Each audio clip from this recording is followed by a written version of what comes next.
ही बिहार के अगले मुख्यमंत्री होंगे। अगर भारतीय जनता पार्टी की सीट ज्यादा आएंगी तब भी? देखिए, अगर मगर का सवाल ही नहीं है। एनडीए को 2/3 बहुमत मिलने जा रहा है और नीतीश कुमार जी मुख्यमंत्री बनेंगे। तो ये आपका प्रेडिक्शन है जी। इसमें अगर बीजेपी की ज्यादा सीटें आएंगी तो भी मुख्यमंत्री नीतीश जी ही बनेंगे? देखिए राहुल जी, कुछ कमिटमेंट इस प्रकार के होते हैं जो सार्वजनिक तौर पर किए जाते हैं और उसकी पालना होती है। इस चुनाव में एक अलग मुद्दा जो उठकर आ रहा है वो है चिराग पासवान जी का। पहले वो आपके साथ थे, अब वो आपके साथ नहीं हैं। कुछ लोग कह रहे हैं वो अभी भी साथ में हैं। कल ही मैं उनका स्टेटमेंट देख रहा था, कह रहे थे कि मैं अपना सीना चीर के अगर दिखाऊं तो उसमें मोदी जी बसे हुए हैं। तो अगर ऐसा है तो फिर वो आपके साथ क्यों नहीं है? 143 सीटों पर चुनाव लड़ रहे हैं। अब मेरे साथ क्यों नहीं है, हमारे साथ क्यों नहीं है, इसका जवाब तो चिराग जी ही दे सकते हैं। मगर मैं पहले बहुत दुखद घटना अभी अभी हुई, श्री रामविलास जी हमारे साथ नहीं रहे जी। और रामविलास जी समाजवादी आंदोलन की उस पीढ़ी के कार्यकर्ता थे जिन्होंने सामाजिक न्याय के लिए बहुत बड़ा काम किया।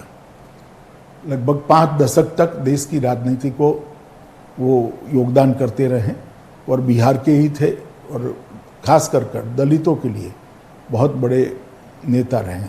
मैं श्री रामविलास पासवान जी को श्रद्धांजलि देना चाहता हूं। और जहां तक लोजपा भाजपा जदयू के गठबंधन का सवाल है, भाजपा की ओर से, जदयू की ओर से लोजपा को उचित जो बनती थी वो सीटों को कई बार ऑफर किया गया, कई बार नेगोशिएशन भी किया गया। अभी अभी मैंने अखबार में पढ़ा कि मैंने नहीं कहा, उन्होंने नहीं कहा, ये भी सच नहीं है। मेरी भी चिराग भाई के साथ कई बार बात हुई कि इतनी सीट बनती है, इतनी सीटों पर आप मान जाइए और अगर कुछ है तो नेगोशिएशन के लिए आइए। कितनी सीट दी थी आपने? मैं नंबर सार्वजनिक करना नहीं चाहता हूं क्योंकि सार्वजनिक जीवन में ये ठीक नहीं होगा। मगर जो एक नया साथी जनता दल आया था, गत विधानसभा में चुनाव में जनता दल नहीं था जी। तो जनता दल हमारे साथ जुड़ता है तो भाजपा और लोजपा दोनों की सीटें कुछ कुछ तो कम होगी, हमारी भी हुई है जी। ये लाजमी था। तो सबने अपनी अपनी सीटें कम करनी थी, ये एक समझौता था। मगर वो नहीं हो पाया और नहीं हो पाया तो बड़े दुख के साथ हमने अलग होना पड़ा।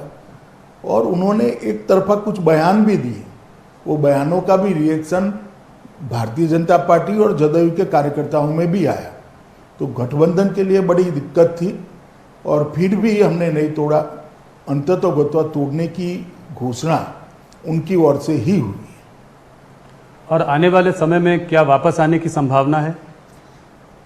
चुनाव के बाद देखेंगे। अभी तो हम आमने सामने लड़ रहे, डटकर लड़ रहे हैं। भारतीय जनता पार्टी का हर कार्यकर्ता, जिस सीट पर हम वीआईपी, जदयू और भाजपा, ये 4 पार्टियां लड़ रही हैं, ये चारों को जिताने के लिए एडी चोटी का प्रयास करेगा और पूरा दमखम से चुनाव हम लड़ेंगे। इसी प्रकार से अन्य दल के कार्यकर्ता भी जहां भाजपा लड़ रही है वहां उसको जिताने का प्रयास करेंगे। और सामाजिक समीकरण हमारा बहुत अच्छा बन गया है, एक डिसिप्लिन वे में एनडीए आगे बढ़ रहा है। मुझे लगता है कि हम बहुत अच्छे नतीजे प्राप्त करेंगे। आपको ये नहीं लगता कि इनके जाने से कुछ वोट बैंक में आपके कटौती हो सकती है?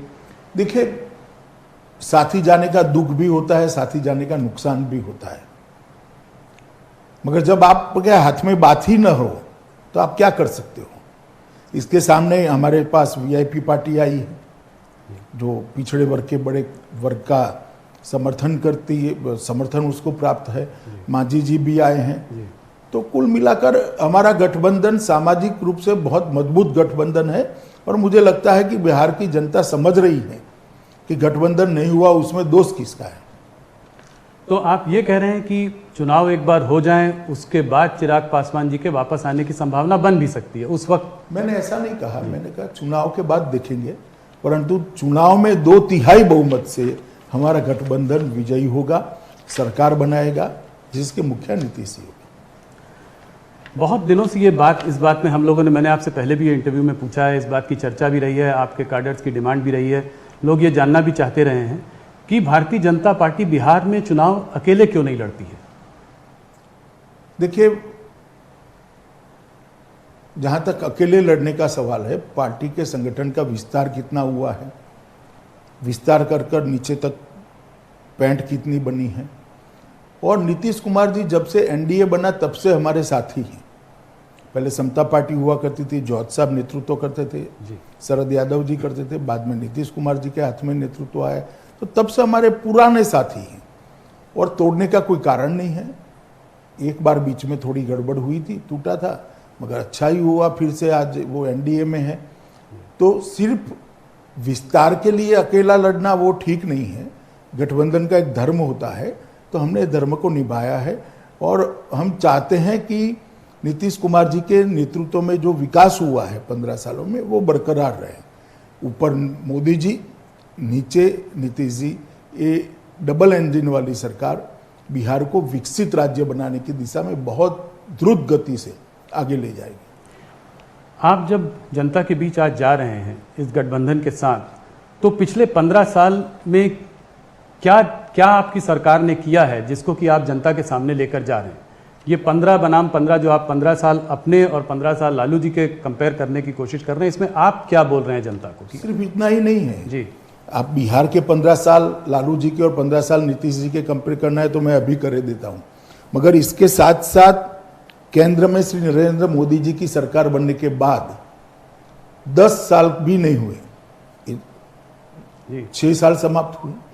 6 साल के अंदर देश के 60 करोड़ गरीब, जिसमें से बहुत बिहार में गरीब आबादी बहुत ज़्यादा है, आप भी जानते हो, उनके घर में बिजली पहुंचाई गई। हर घर में बिहार में बिजली है आज, शौचालय पहुंचाया गया है, गैस का चूल्हा पहुंचाया गया है, स्वास्थ्य योजना का 5 लाख तक का कार्ड पहुंचाया गया है।